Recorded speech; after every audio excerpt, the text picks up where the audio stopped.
Hi everyone, sorry it's been a little while, but finally here's chapter 4 of Dakota of the White Flats. Hope you enjoy. The next Saturday morning, Dakota made an extra large dumpling for her mum. She covered it with jam and whipped cream and then, as a special treat, stuck a bar of chocolate in the middle. "You're spoiling me," said Lucy. "Is it my birthday or something?" "No," said Dakota. "It's just that I'm in a good mood." "Oh dear," said Lucy. "I know what that means." "Oh dear." "What?" "It means you're going to start another adventure." "That's right," said Dakota, smiling. "But the last time you had an adventure, you were gone for 3 days and 3 nights, sighed Lucy, and all I could do was sit here in my cocoon on casters and get more and more worried. "Well, that was different," explained Dakota. "That was because I had to go in search of the loudest tummy rumble in the White Flats, and that took some finding. But this adventure won't take any time at all." There's a rather worried-looking Lucy with her special dumpling. "And why's that?" asked Lucy. "Because this adventure is different. All I want to do is find out what Medusa has in her supermarket trolley." "Oh, Dakota," sighed Lucy, holding her daughter's hand. "Why don't you leave that poor woman alone? She's suffered enough in her life." "I'm just curious," said Dakota. Dakota kissed her mum goodbye and rushed out of the house. She ran down the street to the market and found Treacle on the fruit and veg stall. Treacle was just putting out the apples. She was dressed in a blue overall and woolen mittens to keep out the cold. Although it was May, the nights and mornings were still freezing. Treacle's lips and nose were blue, and she was shivering so much her teeth rattled. "Morning, Treacle," said Dakota, putting on her overall and helping with the apples. "I still think you're brave," said Treacle. "Brave about what?" asked Dakota. "Getting your ears pierced." "Oh yes," Dakota said, touching the diamond earrings in her ears.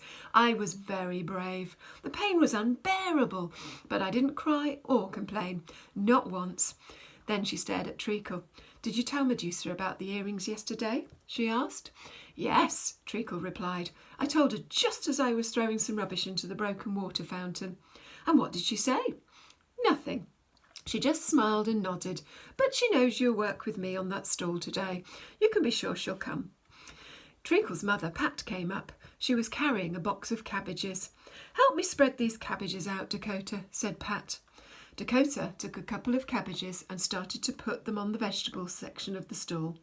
Pat bent down to pick up a handful of cabbages as well, and as she did so, a book fell out of her overall pocket. You can see Pat there. It was the latest Lassiter Peach novel. "Oh dear," said Pat, brushing the book clean. "Mustn't get it dirty. This is one of his best. Has your mum read this one, Dakota?" Dakota stared at the novel. It was a typical Lassiter Peach cover. A woman dressed in pink, flowing silk stood alone on a hillside. In the distance were thatched cottages and sheep. There were tears in the woman's eyes, and she was holding a letter. This novel was called Love on a Day That Ended with Sunshine. "No," said Dakota. "I don't think she's read that one. She's got all the others, though." There were over 100 Lassiter Peach romances. Nearly everyone in the White Flats had read them. People read them at bus stops, in the laundrette, while playing bingo, shopping and watching television. The novels were all about lonely women falling in love with charming men, and all the stories had happy endings. "This one is so sad," said Pat, putting the novel back into her pocket, "but I'm sure it'll end happily. I'll have to lend it to your mum." For the rest of the morning, Dakota thought about Lassiter Peach and his endless succession of romantic novels. Although he lived very close to the White Flats, no one ever saw him because he was a recluse and afraid of germs. All the money he earned from his writing, which must be quite a lot as several of his books had been made into films, had been spent on buying himself an island. The island was called Dog Island and was in the middle of the river that ran behind the supermarket.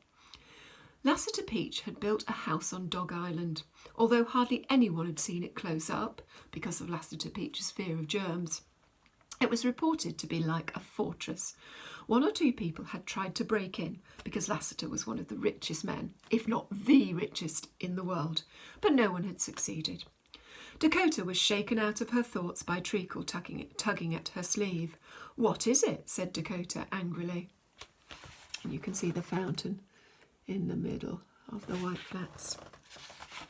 "It's her!" cried Treacle. "Her!" "What do you mean?" asked Dakota. "It's her!" Treacle cried again. "Medusa, look!" Dakota peered over Treacle's shoulder and saw Medusa approaching the store. You can see her there with her supermarket trolley. "Right," said Dakota. "You know what to do." "Yes," said Treacle nervously. "Don't let me down," warned Dakota. "I won't," said Treacle. Dakota started to rearrange some cauliflowers. She heard the creaking wheels of Medusa's supermarket trolley getting closer and closer. Medusa tapped Dakota's shoulder. "Yes?" asked Dakota, turning to look at Medusa. "Do you want a cauliflower?" "No, darling," said Medusa. "I don't want a cauliflower." Medusa had her cigarette holder clenched between her teeth. "Potatoes?" asked Dakota.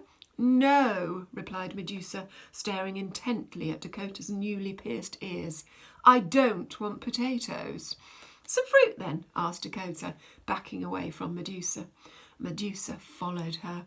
"I don't want anything from the store, darling," she said politely, "although it all looks very colourful. I'm sure the leeks would make a gorgeous soup, and the apricots a delicious fruit salad. But you know, I'm a poor actress, darling, and can't even afford a pip." Dakota continued to back away. This was all part of her plan, to get Medusa as far from her supermarket trolley as possible so Treacle could look inside. "What do you want then?" asked Dakota. Dakota peered over Medusa's shoulder. Treacle was making her way to the supermarket trolley. "To look at your earrings, darling," replied Medusa. "Why?" asked Dakota. "You know I like to have a look at all new jewellery in the White Flats," said Medusa. "Come here, darling." Dakota could see Treacle rummaging between the cabbage leaves in the supermarket trolley. "Why?" asked Dakota. "I don't understand." "Don't ask so many questions, Dakota Pink," said Medusa, and with that she took one last step forward and grabbed hold of Dakota. Medusa stared intently at the earrings in Dakota's pierced ears, while Dakota peered over Medusa's shoulder. Treacle was still rummaging between the cabbage leaves. "Hurry up," thought Dakota. "Hurry up." "No," murmured Medusa, letting go of Dakota. "They're not the right jewels. Not right at all. Not big enough, darling. Not big enough." "Not big enough for what?" asked Dakota. "Never you mind," replied Medusa. Suddenly there was a scream so loud it made Pat drop a pineapple. The scream came from Treacle. She was backing away from the supermarket trolley. "What's wrong?" asked Pat, rushing over. "What's wrong?" But Treacle could not answer. She just screamed and screamed. Medusa ran to her trolley and pushed it away. Dakota watched her disappear through the crowd. Treacle was calming down now. "I'm all right," said Treacle to her mother. "Really." "But why did you scream?" asked Pat. I just felt like it," replied Treacle. "You stupid girl," said Pat. "You scared me half to death. Really you did. Now tidy up those cabbages." Pat went back to the customer she'd been serving and gave her another pineapple. "Did you see what was in the trolley?" whispered Dakota. Treacle nodded. "And?" asked Dakota. "What was it?" "It was frightening," replied Treacle breathlessly. "The most frightening thing I've ever seen." "Then?" began Dakota eagerly. "Yes," said Treacle. "It was a monster, the most frightening monster in the world." And that's the end of chapter 4.